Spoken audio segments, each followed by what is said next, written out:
Bismillah. Assalamualaikum warahmatullahi wabarakatuh. Alhamdulillah, alhamdulillah, wassalatu wassalamu ala rasulillah wa ala alihi wa sahbihi wa mawala. Allahumma sholli ala Muhammad wa ala ali Muhammad.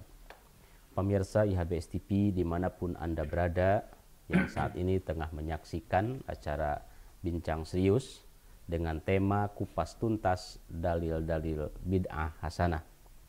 Pemirsa sekalian, alhamdulillah kita semuanya dalam keadaan sehat, dan tentu dengan kesehatan ini kita manfaatkan kesehatan yang Allah berikan kepada kita dengan mengisinya dengan hal-hal positif. Salah satunya adalah mengikuti kajian ilmiah seperti ini. Mudah-mudahan Allah berikan faedah ilmu yang bermanfaat bagi kita semua.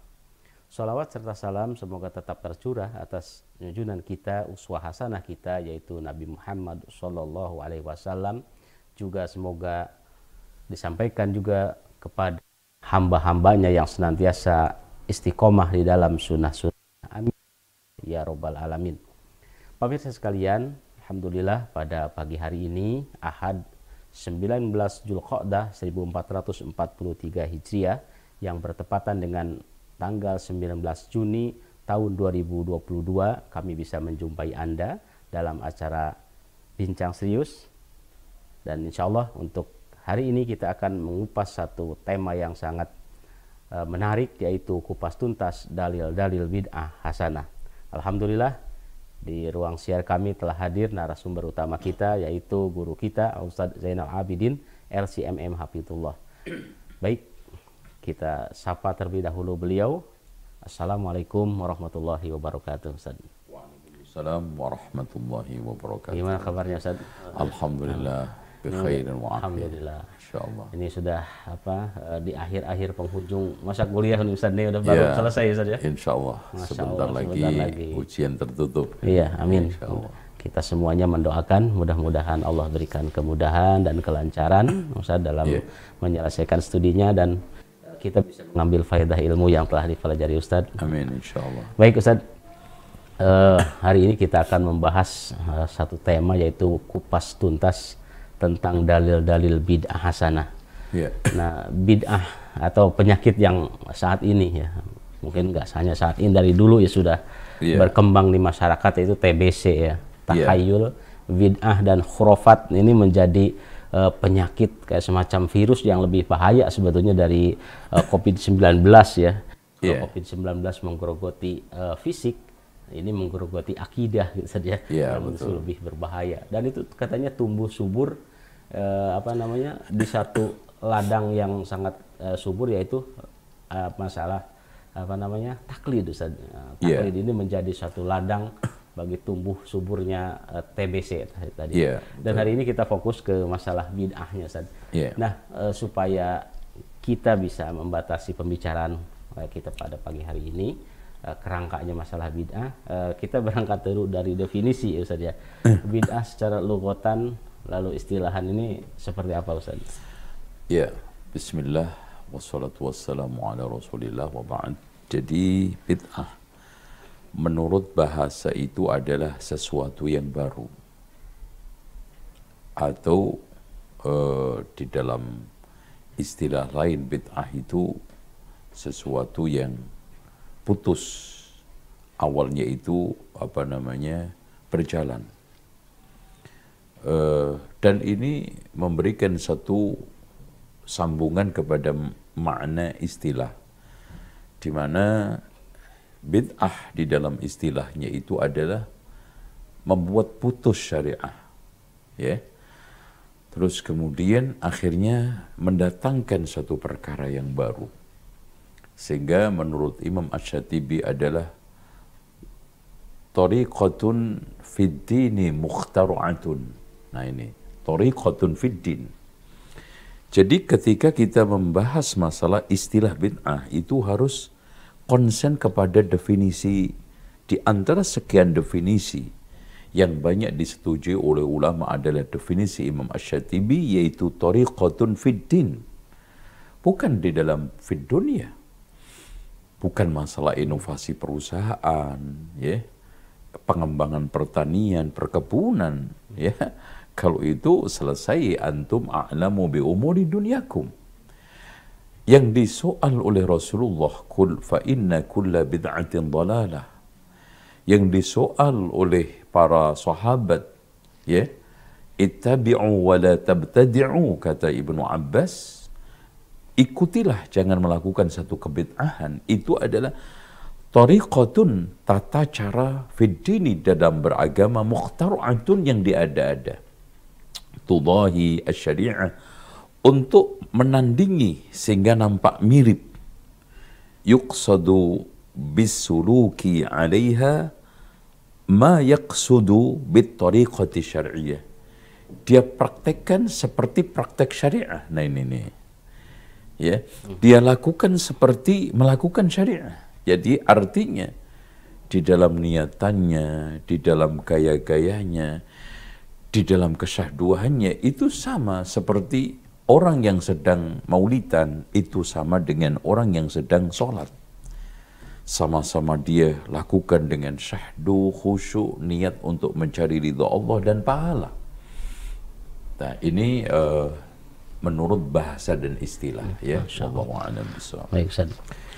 Yang selanjutnya tentu kan yang menjadi kenapa bid'ah ini dikatakan bahaya, ya. Ada peringatan keras dari Allah dan Rasulullah tentunya. Tentu lewat dalil, Ustaz. Seperti apa dalil yang mengingatkan kepada kita semua tentang bahayanya perilaku bid'ah ini, Ustaz? Iya, cukup banyak sekali dari Allah, falyahdharil ladzina yukhalifuna an amrihi an tusibahum fitnatun aw yusibahum adzabun alim. Hendaklah mereka itu waspada, khawatir, takut akan menyelisihi perkara Rasulullah, dan Rasulullah SAW mengurus perkara tidak lain adalah syariah. Jadi kalau sekarang ada ungkapan man amila amalan laisa alaihi amruna, urusan kami, urusan Rasulullah apa? Ngurus dagang, ya, jualan kurma? Enggak, ngurus syariah. Berarti di sini urusan syariah, ya, yang tidak ada dalilnya, contohnya, landasannya, kaidahnya, maka takutlah tertimpa fitnah atau adab yang pedih. Tuh. Dalil yang kedua,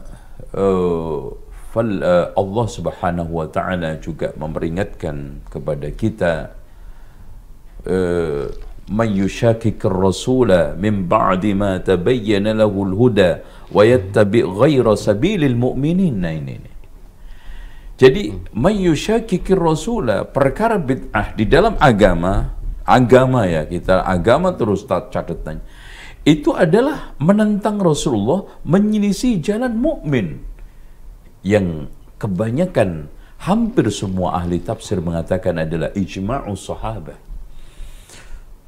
Nah, di sini jelas tampak sekali bahwa Allah Subhanahu wa taala melarang kita untuk menyelisihi Rasulullah, menyelisih ijma' beragama sahabat. Makanya Allah juga tegaskan, wa anna hadza sirati mustaqiman fattabi'uhu wa la tattabi'us subul. Nah, subul di sini adalah subulul firqah wal furqah, subulul bid'ah, ya, subulul dhalalah, jalan kesesatan, jalan kebid'ahan, jalan hawa nafsu. Nah ini kan. Terus Rasulullah lebih tekstual lagi, wa iyyakum wa muhdatsatil umur fa inna kulla muhdatsatin bid'ah. Masya Allah. Fa inna kulla bid'atin dhalalah fa inna kulla dhalalatin finnar. Subhanallah. Ini sudah tidak ada lagi kata orang itu menurut ini, menurut itu, katanya fulan, katanya si anu, nggak ada lagi. Rasulullah adalah puncak rujukan, dan bahkan ketika mereka mengadakan perayaan Maulid Nabi, ayat yang paling sering mereka baca, laqad kana lakum fi rasulillahi uswatun hasanah. Udah clear harusnya. Dan di sini ketika ada kalimat kul, sementara tidak pernah, kata Imam Asy-Syatibi, Rasulullah mengatakan ketika saat itu mengatakan Setiap bid'ah itu sesat kecuali yang ini dan itu, nggak ada. Bahkan Rasulullah SAW membiarkan keumuman itu, kul, dan itu merupakan satu kaidah umum, dan itu yashmul jami'a ma yuhdath min umuriddin, mencakup seluruh yang diada-ada di dalam masalah agama. Itu ya. Ini dalil-dalilnya. Apalagi kalau kita ungkap dari ucapan sahabat tabi'in, Masya Allah. Ya, saya yakin kita tidak akan cukup 2 jam untuk menyampaikan pernyataan-pernyataan mereka tentang masalah bahaya bid'ah itu. Wallahu a'lam bishawab. Masya Allah, Ustaz.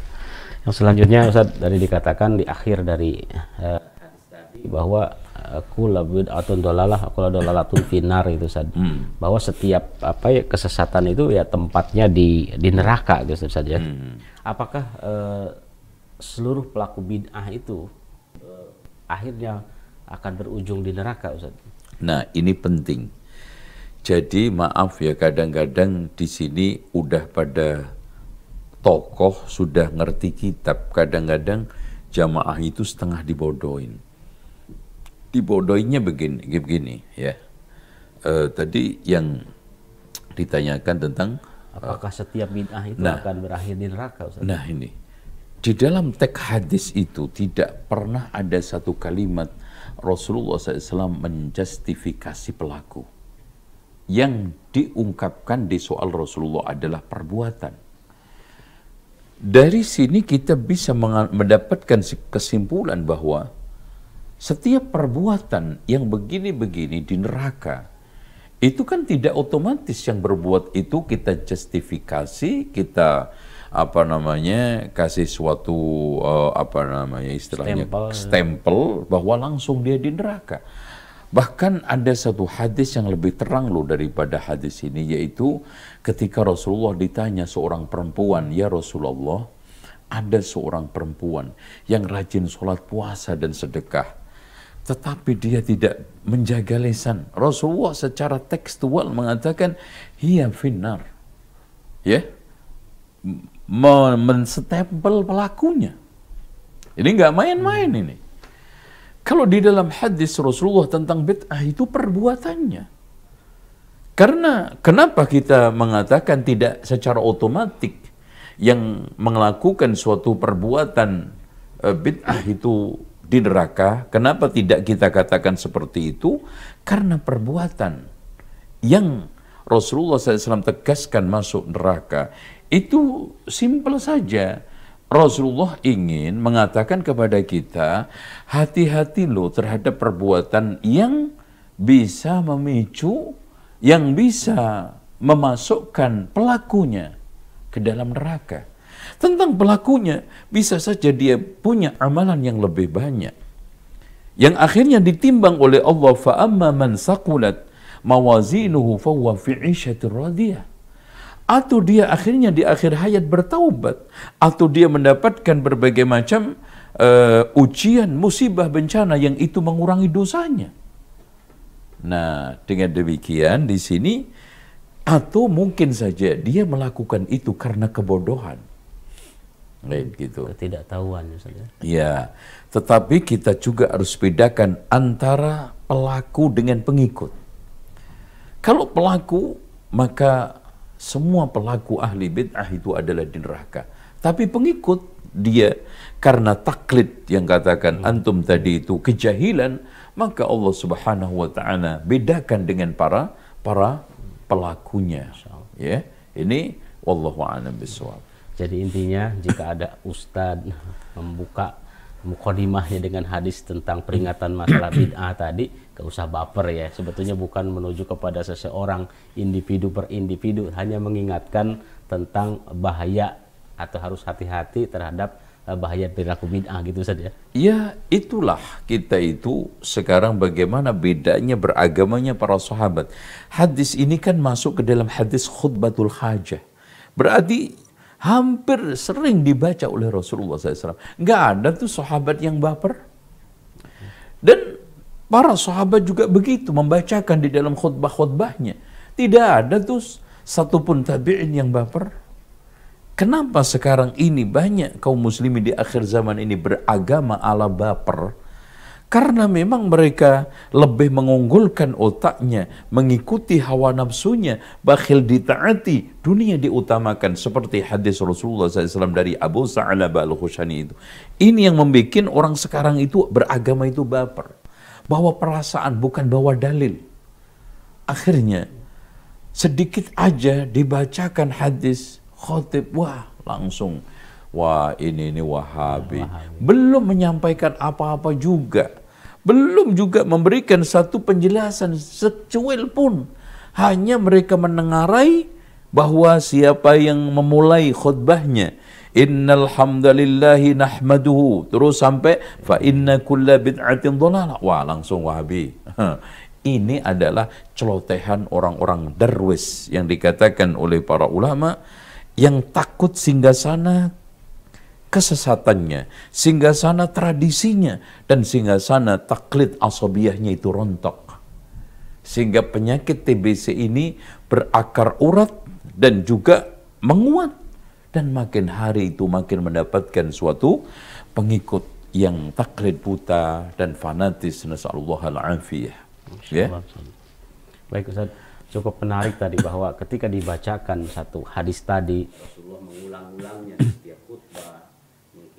Ketika Rasulullah menyampaikan kajian kepada para sahabat, nggak ada tuh sahabat yang baper gitu ya. Iya. Dan yang selanjutnya Ustaz, seperti apa sih kehati-hatian para sahabat, para tabi'in, tabi'ut tabi'in, dan para salafus soleh terhadap bahaya bid'ah ini Ustaz? Tayyib. Kita ketahui bahwa al-bid'atu ahabbu ila iblis minal ma'asiyah. Bid'ah itu lebih berbahaya ketimbang maksiat, sehingga bid'ah itu lebih dicintai oleh iblis ketimbang maksiat. Kenapa?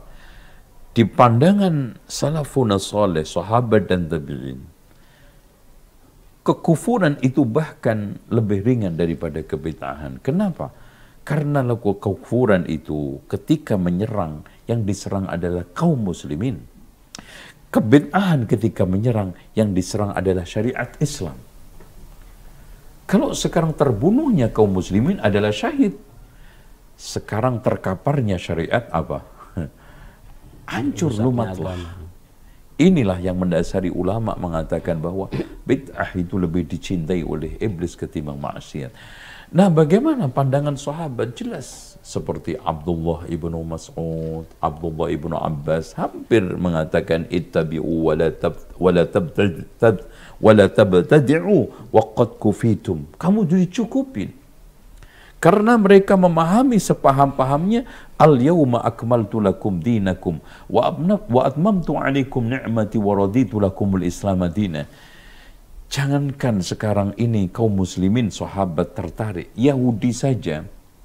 Ini Yahudi, Masya Allah, tetangganya Umar. Ketika turun ayat ini, datangin Umar bin Khattab. Wahai Umar, ada satu ayat yang sangat bagus menurut saya.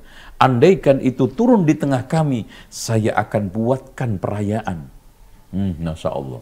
Saking istimewanya. Saking istimewanya. Ayat apa itu? Dia baca dengan lancarnya. Al-yawma akmaltu lakum dinakum, subhanallah.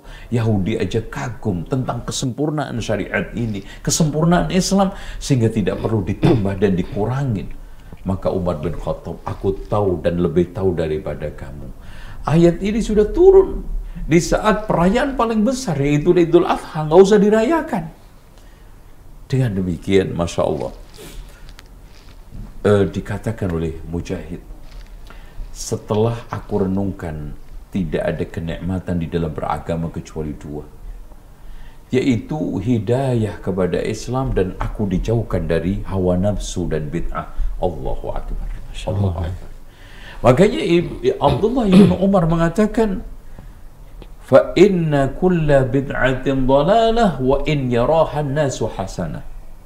Setiap bid'ah itu sesat, meskipun dipandang orang itu baik. Makanya Imam Malik juga meneguhkan ucapan pendahulu-pendahulunya ini dengan mengatakan, man ibtada'a bid'atan fayaraha hasanatan faqad za'ama anna Muhammadan qad khana ar-risalah. Masya Allah. Barang siapa yang mengadakan satu kebid'ahan dalam agama yang dia pandang itu baik, maka dia telah menuduh Nabi Muhammad itu khianat terhadap risalahnya. Subhanallah. Bagaimana tidak? Allah katakan, ya ayyuhar rasul balligh ma unzila ilaika min rabbik fa in lam taf'al fama ballaghta risalata wallahu ya'simuka minan nas. Wahai Rasul, sampaikan risalah yang datang dari Allah. Ya ayyuhar rasul balligh ma unzila ilaika min rabbik fa in lam taf'al, kalau kamu enggak lakukan fama ballaghta risalatah, kau berkhianat. Tapi kenyataannya apakah seperti itu? Allah puji dengan al-yauma akmaltu lakum. Bahkan ini turun di mana letaknya ayat ini? Al-Maidah, dan surat yang terakhir turun adalah Al-Maidah. Idza jaa nasrullahi wal fath. Pujian Rasulullah sallallahu alaihi wasallam di mana beliau telah dinyatakan oleh Allah menuntaskan syariah. Bahkan ketika khutbatul hajah meminta saksi, hal ballaghtu? Sahabat semuanya juga menyatakan bala ya Rasulullah. Dari sini menunjukkan bahwa nggak mungkin ada yang kelewat, nggak mungkin ada sunnah susulan, nggak mungkin Rasulullah SAW alfa. Bahkan semua dituntaskan, disampaikan, sehingga Allah Subhanahu wa Ta'ala apresiasi karya besar Rasulullah yang telah menyampaikan syariat secara sempurna. Surat Al-Maidah, al-yawma akmaltu lakum dinakum. Hari ini telah aku sempurnakan agama Islam untuk kalian. Wallahu a'lam bishawab. Baik, insyaallah. Begitu luar biasanya para sahabat, para tabi'in berhati-hati gitu terhadap kekhawatiran mereka terhadap perbuatan atau perilaku bid'ah ini, khawatir tergelincir gitu kan, sehingga mereka menjadi orang yang sangat hati-hati terhadap perbuatan tersebut. Nah, kalau kita komparasi dengan kehidupan masyarakat kaum muslimin saat ini gitu, ketika disampaikan ayat-ayat, hadis-hadis terhadap bid'ah tadi, pasti bilangnya kalau gitu udah naik haji aja katanya, pakai unta itu pasti itu dalil yang jadi urp gitu ya di masyarakat terus nggak usah pakai handphone, nggak usah pakai speaker di di musola gitu kan. Lalu berikutnya ini pemegang kunci surga lagi ngomong gitu. Nah, bagaimana Ustaz memandang fenomena semacam ini di masyarakat Ustaz? Pertama, ini adalah dalilnya anak kecil walaupun umurnya secara kronologis sudah umur 60. Tapi otaknya ini masih otak anak-anak. Jadi ini seperti anak-anak. Semua yang dia makan manis, disenengin, diambil nangis-nangis. Akhirnya semua yang asin dikatakan garam. Padahal keringat juga asin, opel juga asin. Aduh ya. Jadi begini, tidak semua yang baru itu kita celah. Tidak semua yang sekarang ini baru kita harus perangi, kita harus singkirkan, kita nyatakan itu sesat. Kita batasi formula masalah bid'ah ini adalah bukan di dalam formula E atau macam-macam, formulanya adalah formula agama. Ya, spesifikasinya adalah spesifikasi agama. Perkara baru di dalam agama tentang masalah dunia. Antum a'lamu bi umuri dunyakum. Sekarang Anda membuat layar televisi segi 4, segi 6, silahkan. Bikin sekarang ini ban mobil itu segi 8, ya monggo. Dulu itu pakai cangkul, sekarang bulldozer pertanian, silahkan. Dulu itu pakai unta, haji bahkan pakai jalan kaki, sekarang pakai pesawat. Masya Allah, maslahat. Itulah yang disebut dengan al-masalihul mursalah. Sesuatu maslahat yang tidak ada larangan dan juga perintahnya, mursalah. Silahkan. Di dalam masalah dunia semua, inovasi-inovasi. Permasalahan kita sekarang ini, di dalam masalah agama kita kreatif, membuat bid'ah. Di dalam masalah dunia, kreatif. Minim kreativitas. Iya, kreativitasnya nggak ada, nol. Sehingga kita itu menjadi sasaran barang produksi. Menjadi bangsa yang konsumtif. Karena apa? produktivitas kita terkuras di dalam masalah-masalah bid'ah. Modifikasi agama. Modifikasi agama paling kenceng dan paling hebat. Inilah kelemahan kaum muslimin.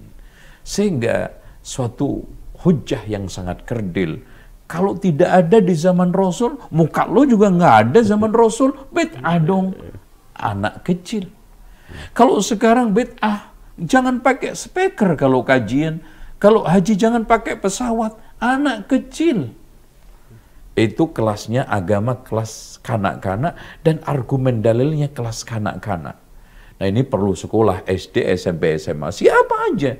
Biarpun dia sudah bertitel berenten, tetapi kalau argumennya seperti itu, ini perlu sekolah lagi. Bahasa orang sekarang, pikniknya kurang jauh. Nah, gitu ya. Allah a'lam bishawab. Harus diselamatkan dari bahaya kurang piknik. Iya, itu dia ajak piknik yang agak jauh, buka-buka bukunya para ulama, terus cara untuk menelaah dalil itu bagaimana. Sehingga dia jangan sekarang ini menjadi tokoh, akhirnya itu membodoh-bodohi umat. Ya kayak contoh aja ini. Ada yang dibodohin. Kalau sekarang Salafi itu kerjanya cuman bid'ah-bid'ahin. Bilal aja itu melakukan kebid'ahan gak apa-apa kok, katanya dia.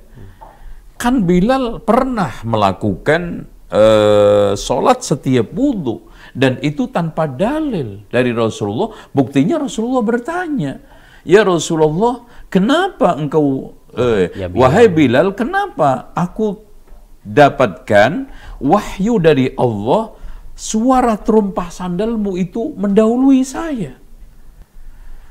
Sebutkan amalan yang paling mendekati hal itu, keutamaan itu yang menyebabkan kamu raih. Arja, kata Rasulullah SAW. Kata Bilal, ya Rasulullah, tidaklah aku berwudu, melainkan aku sholat. Wah, tampaknya ini. Dari sini seakan-akan dikesankan bid'ah. Bilal melakukan itu tanpa dalil. Padahal pembenaran tindakan Bilal, ya, wudu ini sholat setiap wudu itu dalil, itu sunnah. Sunnah kan ada 3. Sunnah qauliyah, yaitu langsung ucapan Rasulullah SAW, contoh innamal a'malu binniyat.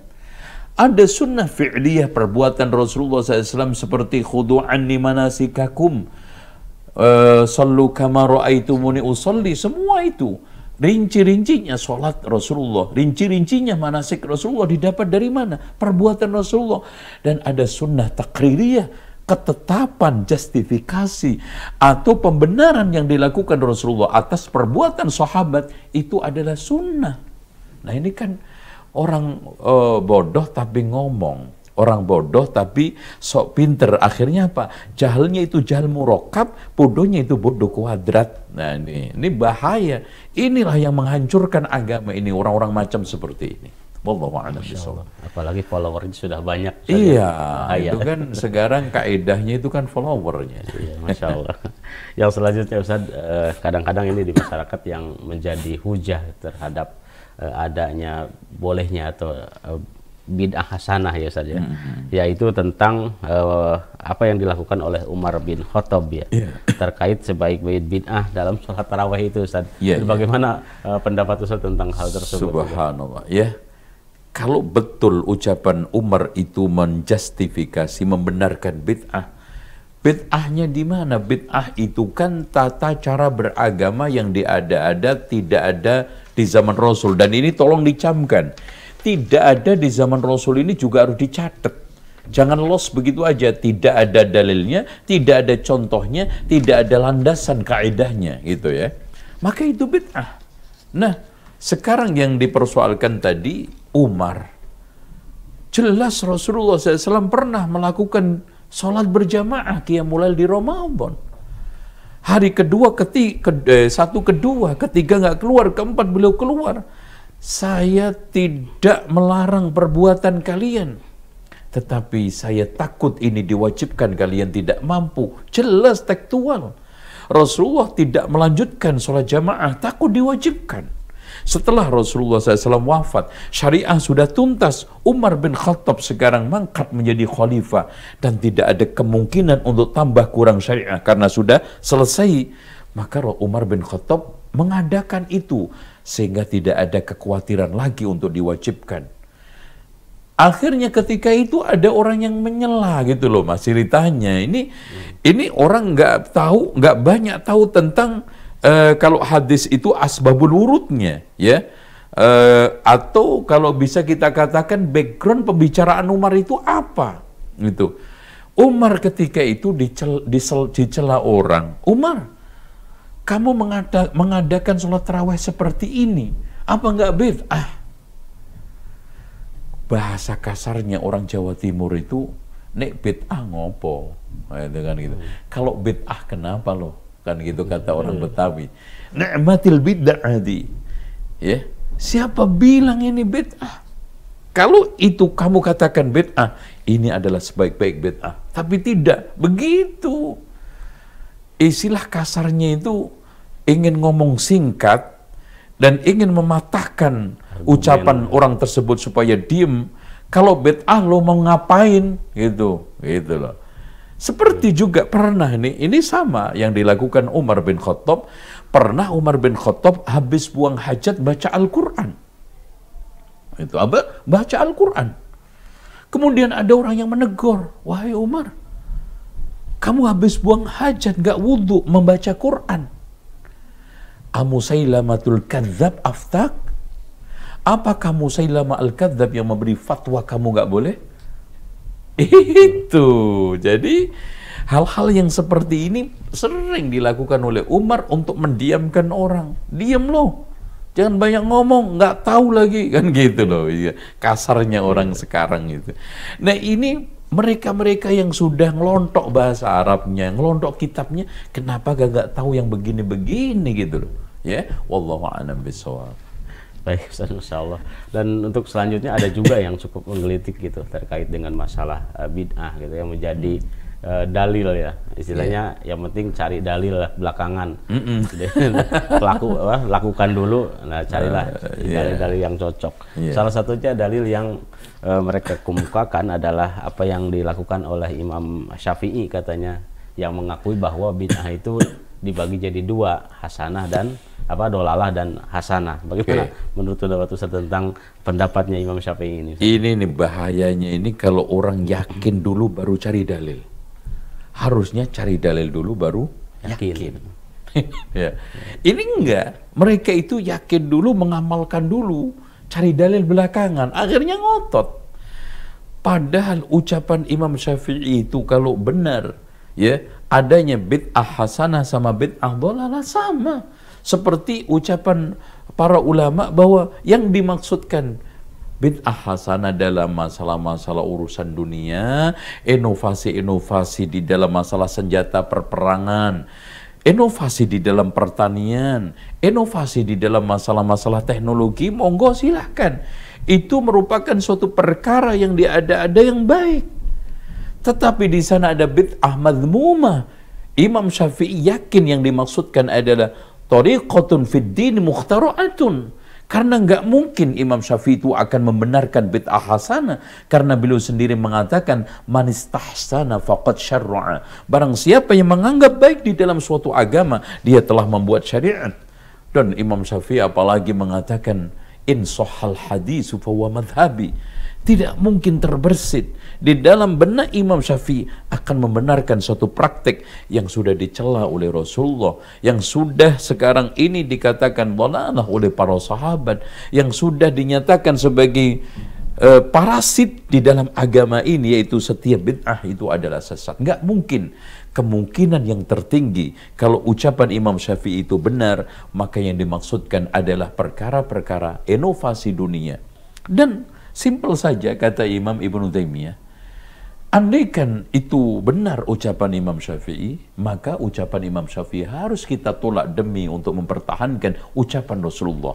Karena Imam Syafi'i mengatakan sendiri, in sahhal hadisu fa huwa madhhabi. Jangankan ucapan Imam Syafi'i, ucapan sahabat Abu Bakar, Umar aja ketika dibenturkan dengan ucapan Rasulullah, Ibnu Abbas mengatakan apa? Hampir-hampir hujan turun dari atas langit menimpa kalian sebagai musibah. Bagaimana saya katakan qala Allah, qala Rasul, kalian katakan qala Abu Bakar, qala Umar. Ibnu Abbas sangat marah sekali. Ucapan Allah dan Rasulnya dibenturkan dengan ucapan Abu Bakar, Umar. Padahal alaikum bisunnati wa sunnatil khulafa'ir rasyidin. Mereka sudah dijamin surga. Apatah dengan Imam Ahmad, Imam Syafi'i? Kalau memang begitu, maka kita tetap yang menjadikan panglima utama sami'na wa ata'na adalah hadis Rasulullah SAW, ayat Allah Subhanahu wa ta'ala, sunnah Rasulullah yang mengatakan wa ma yantiqu 'anil hawa in huwa illa wahyun yuha. Wallahu a'lam bishawab. Masya Allah, Ustaz. Baik Ustaz, untuk selanjutnya kalau kita tarik waktu lebih akhir lagi saat ini ke beberapa ulama, ya, perkataan para ulama. Contoh misalkan perkataan dari Syekhul Islam Ibnu Taimiyah rahimahullah, bahwa ahlus sunnah adalah orang yang paling tahu kebenaran dan paling cinta terhadap manusia. Apa maksud dari perkataan beliau seperti itu?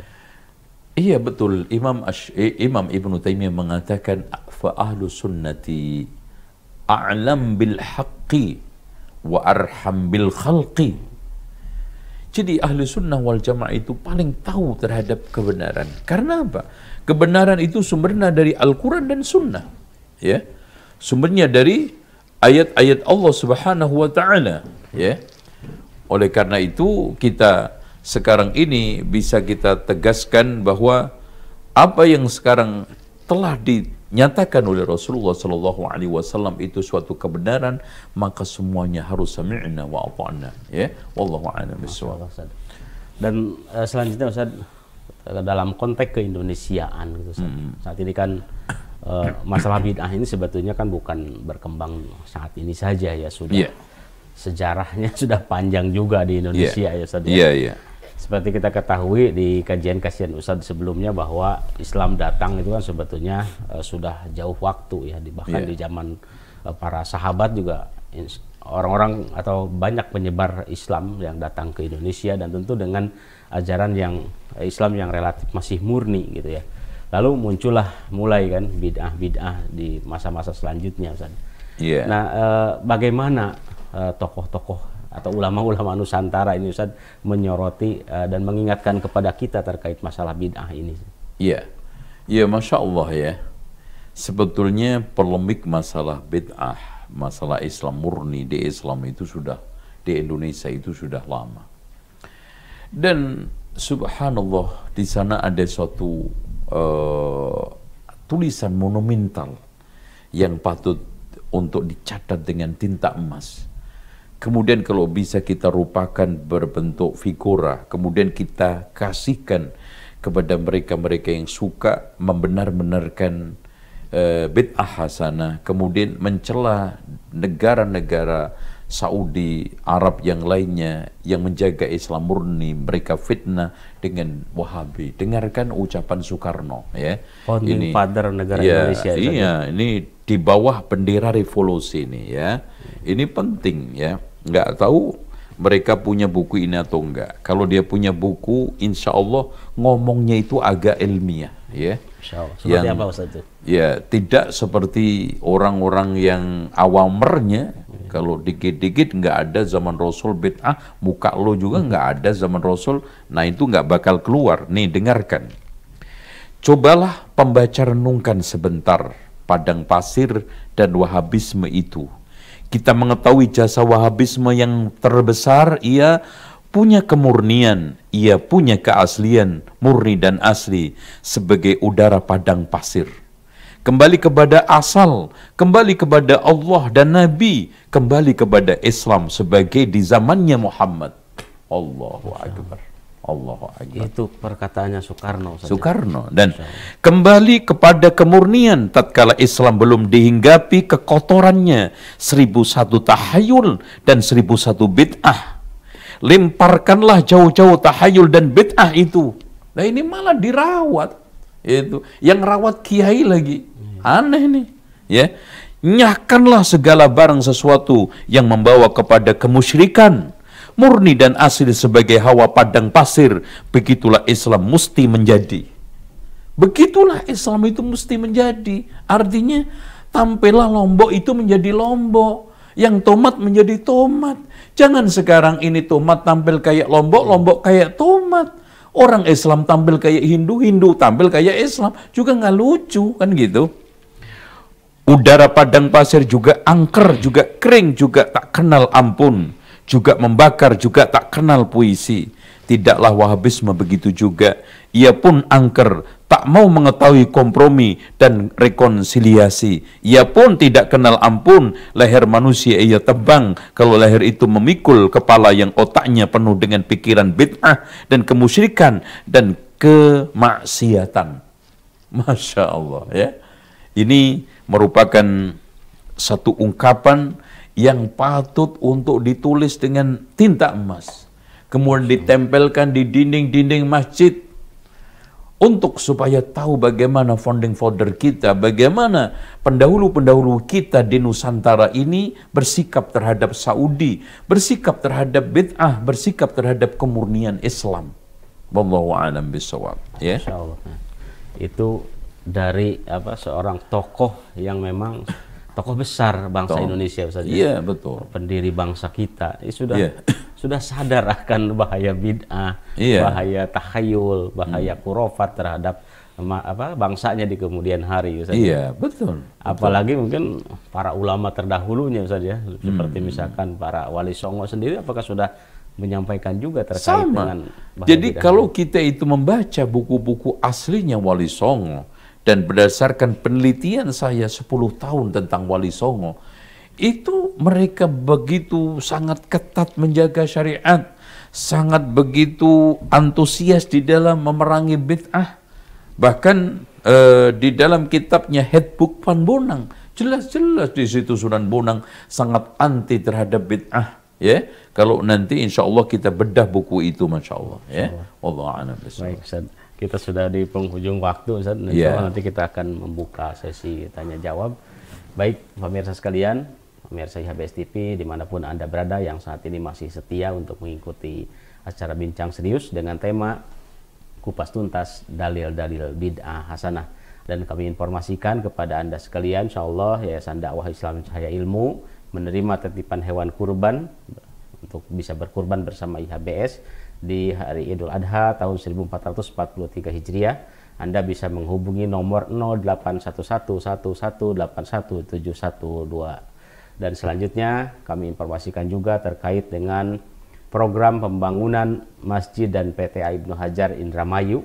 Anda bisa berpartisipasi untuk program pembangunan PTA Ibnu Hajar Indramayu. Insya Allah akan memberikan beasiswa 100% kepada para santrinya dengan mendonasikan bantuan Anda ke Bank BSI di nomor rekening 263618590. Mudah-mudahan Allah Subhanahu wa taala memberikan kemudahan bagi kita semua dalam peroleh rezeki yang halal, dan Allah berikan kemudahan untuk Anda semuanya untuk berjuang di jalan Allah Subhanahu wa taala dengan cara mendonasikan sebagian rezeki Anda di jalan dakwah. Baik, Ustaz, untuk selanjutnya ini ada beberapa pertanyaan yang sudah masuk terkait dengan masalah bid'ah dari hamba Allah, dari hamba Allah di Bogor.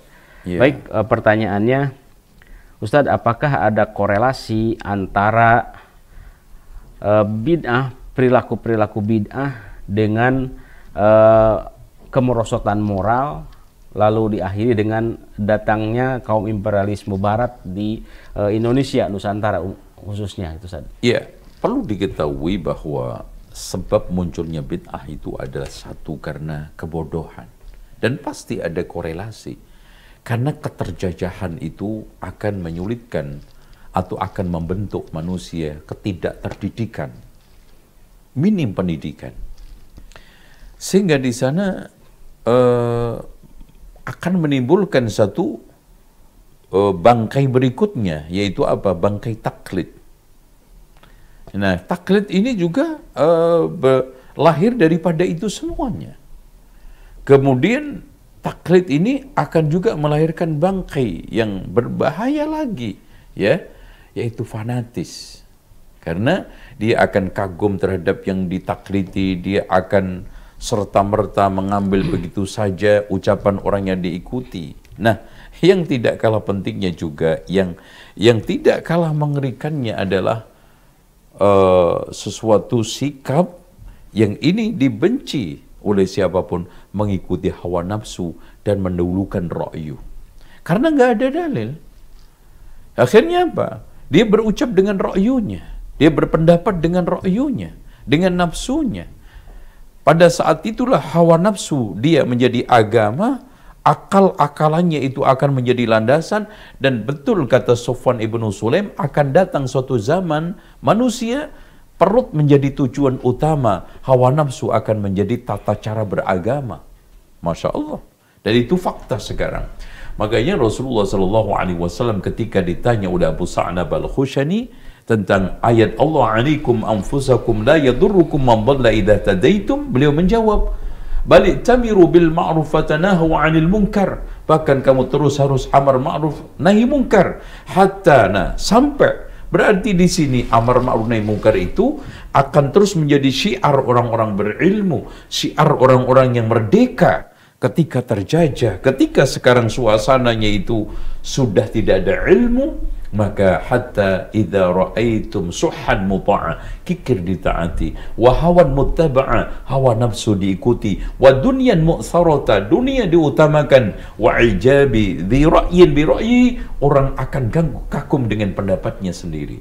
Nah, pada saat itu sudah beragama jadi ludes, stagnan, dan orang cenderung kerubuk sana, kerubuk sini, ikut sana, ikut sini, dan beragama itu akhirnya ala mereka yang sekarang ini terkenal. Bukan ala ilmu, bahkan secara umum orang Indonesia beragama itu satu ilmu, beragama ala syariat. Yang ini sedikit sekali. Yang kedua beragama ala adat. Nah, yang banyak adalah beragama ala kadarnya. Yang penting Islam, KTP-nya Islam, soal masalah agama itu ya udahlah, mau agama A, B, C sama. Semua itu adalah menu masakan. Saya suka Padang juga oke-oke saja, di sana suka warteg juga oke-oke saja, di sana suka pecel, soto ya, atau bakso dan yang lainnya. Itu hanya sekedar selera, yang penting semua adalah makanan.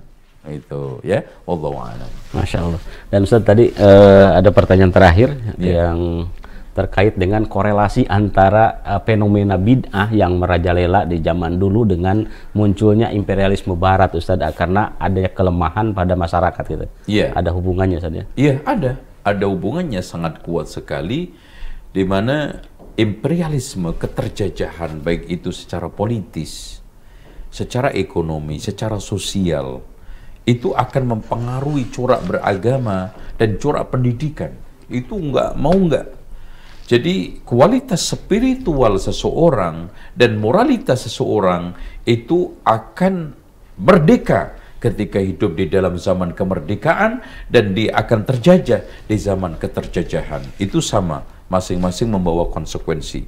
Sehingga kalau kita lihat mereka yang hidup di negara yang memang agama itu bebas, kemudian berekspresi, untuk berekspresi agama itu tidak ada tekanan, itu berbeda dengan orang yang sekarang ini ada tekanan-tekanan. Kecuali ada yang istiqomah, tapi bisa dihitung dengan jari. Tetapi rata-rata begitulah nasib orang yang terjajah. Itu biasa. Orang yang hidup di zaman merdeka, dia akan mengalami kemerdekaan berpikir, berperasaan, berpendapat, dan yang lainnya, berkarsa, berkarya.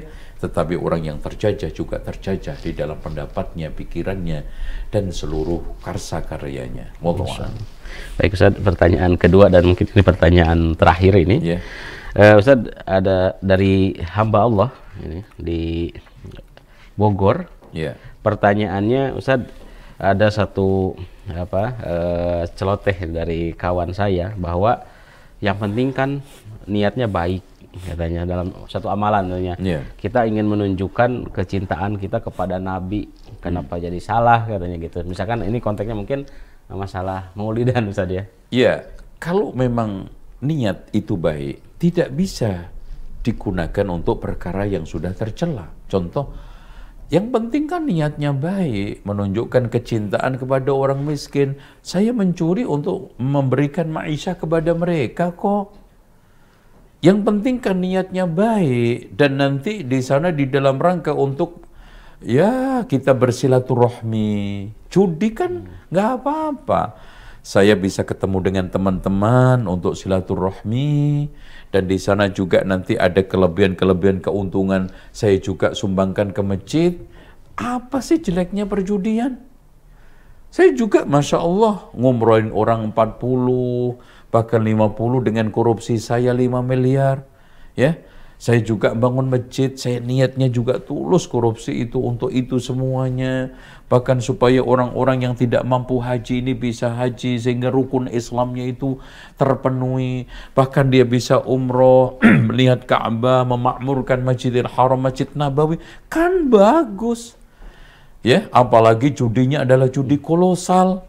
Kita bisa bersilaturahmi sekampung, 2 kampung, 3 kampung. Jeleknya apa sih silaturahmi itu?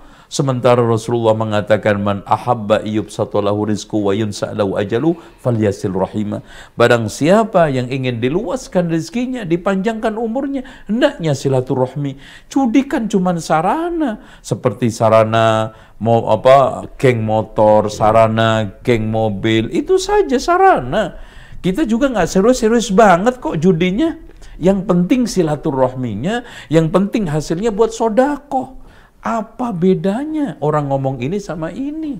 Kalau dikomparasi gitu tadi. Iya, jadi kalau sudah jelek, diniatin baik nggak bisa berubah, Mas. Itu kan gitu. Umpamanya, saya juga berzina, itu kan nyenengin pelacur. Dia dapat pelanggan, kan untung.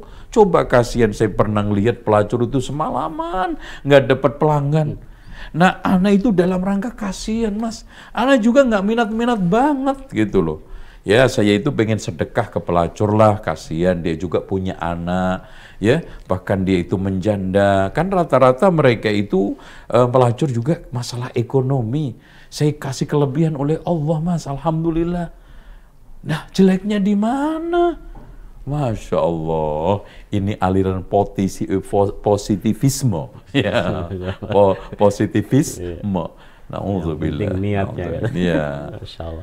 Baik Ustaz, ini kita karena sudah berada di penghujung waktu, karena kita juga dibatasi oleh durasi tentunya. Baik, mohon disampaikan Ustaz hikmah dari terkait dengan apa yang sudah disampaikan oleh Ustaz tadi. Ya, kenapa sih kita itu bersih teguh, ya, terus dan tidak pernah bosannya untuk mejang orang-orang kaum muslimin tentang masalah bid'ah ini, karena itu adalah merusak agama.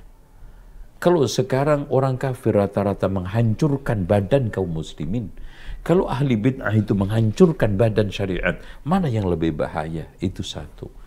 Kemudian yang kedua, orang itu ibadah kan cari surga, cari pahala. Lah kalau nggak ada jaminan dalilnya, siapa yang mau jamin surganya? Kasihan mereka melakukan berbagai macam kegiatan yang sudah mengeluarkan dana, pikiran, tenaga. Ternyata bahwa mardud ditolak oleh Allah Subhanahu wa Ta'ala. Nah, ini siapa yang menjelaskan? Nah, yang ketiga, Islam ini kalau kita tidak jaga kemurniannya, maka akan hilang. Dan yang keempat, ini yang penting, loh, wayang kulit aja menjaga kemurnian dan pakemnya. Budaya juga, tarian disuruh untuk menjaga kemurnian pakemnya, keasliannya. Ya, bahkan kreasi-kreasi yang sekarang ini merubah pakem budaya tersebut, itu banyak yang mengkritisi. Kenapa orang yang sekarang menjaga pakem syariat dipersoalkan? Kenapa orang yang menjaga kemurnian syariat dipermasalahkan, bahkan disalahkan? Nah, ini yang kita ingin tegaskan. Dengan demikian, kita nggak maksud apa-apa, nggak ada sentimen apa-apa. Kita hanya menyampaikan wejangan Rasulullah, prinsip ahli sunnati wal jamaah, kembali kepada Al-Quran dan Sunnah. Kalau tidak ada dalilnya, maksudnya tidak ada dalilnya, tidak ada contohnya, tidak ada landasan kaidahnya, maka itu tinggalkan. Wong yang sekarang ini ada dalilnya aja, kadang-kadang nggak kita laksanakan semua. Ya, kurang kerjaan banget kita itu nyari-nyari yang nggak ada. Ayo, kita sekarang ini mulai punya moto. hanya dengan dalil kita masuk surga. Ana nggak mau keluar keringat kalau nggak ada surganya. Itu kita ulang-ulangi terus. Insya Allah kita akan bisa menjaga kemurnian Islam ini. Biidznillah. Wallahu a'lam bishawab. Baik, terima kasih Ustaz atas ilmu yang telah disampaikan. Dan pemirsa sekalian, pemirsa IHBS TV yang semoga dirahmati Allah Subhanahu wa taala. Terima kasih atas kebersamaan Anda dari awal sampai akhir, dan kami ucapkan terima kasih bagi para penanya. Mudah-mudahan mendapatkan faidah ilmu atas jawaban Ustadz yang sudah disampaikan tadi. Dan insya Allah kita akan bertemu di sesi-sesi selanjutnya. Baik, terima kasih. Wassalamualaikum warahmatullahi wabarakatuh.